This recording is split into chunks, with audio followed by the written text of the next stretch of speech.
New York is home for me. So I'm very familiar with Christopher Park.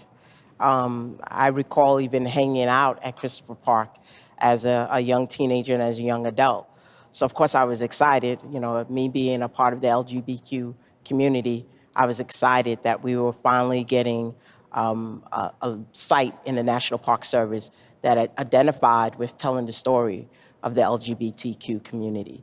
So that within itself, and to play a very small part in the celebration was very significant for me. We heard during the campaign how personally important Stonewall was to people. People would come up to us when we were here talking about the campaign or doing a press event and pull us aside and say, if you make this happen, this will be such an important thing for me personally, because I have fought my whole life to be accepted by my family. I fought my whole life to be understood and to feel good about myself. We heard that over and over again. The other thing that we heard was how Stonewall was so meaningful to many, many people who were born long after Stonewall happened, long after 1969, long after the uprising.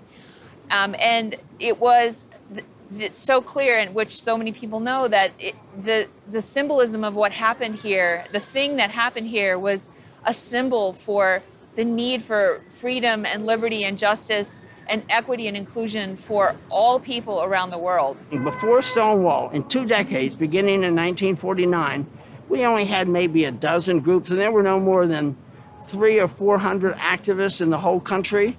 But with Stonewall, suddenly that just exploded. I mean, you started having gay liberation groups in every city of the country. GAA came out of GLF, and they went all over the country to go to gay bar and find people who were interested in organizing a group in their city. So it was really a moment that a very tiny group of people, it's sort of like the revolution cometh, the people that preach the revolution and say, this is what we want. That's what the Mattachines did. What do you want?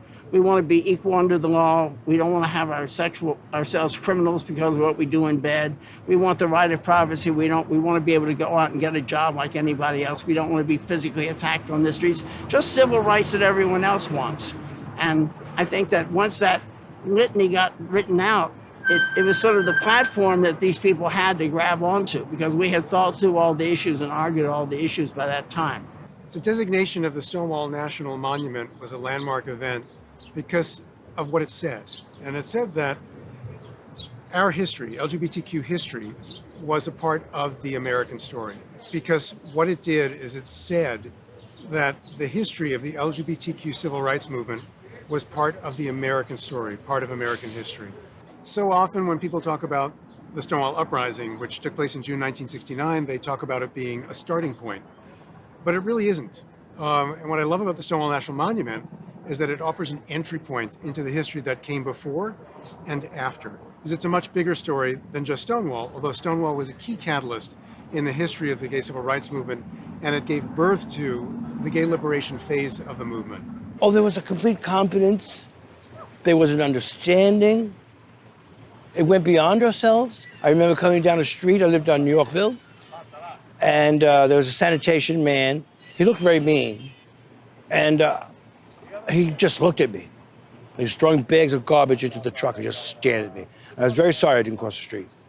But no, he raised his fist in a salute because a lot of people knew we were that oppressed. You didn't know who was going to be on your side. But there were people whose minds were free. My father was one of them. My father said it's about time you people did something. And he was a cab driver. He watched for decades this kind of cruelty. Now his son was going to suffer it. But he didn't ever advise me to do anything. But he was glad what was done. But I knew there was going to be a lot of struggle. The shift was like, individual shifts. And first-time collective pride. But that had to be tried out. This was something we're unused to. It had to be lived day by day. And was it real? And how far did it go? And how much were they going to take? How much were we going to compress? It was all that kind of stuff. And like any kind of, it was a trial and error. And the gays did very well, I think, with it. They were very nice people. They were respectful people. And they didn't intrude on others. I thought people appreciated that and started come around. Of course, there was big problems. AIDS came and terrible problems, but those only tried people to the extent that now we are a people.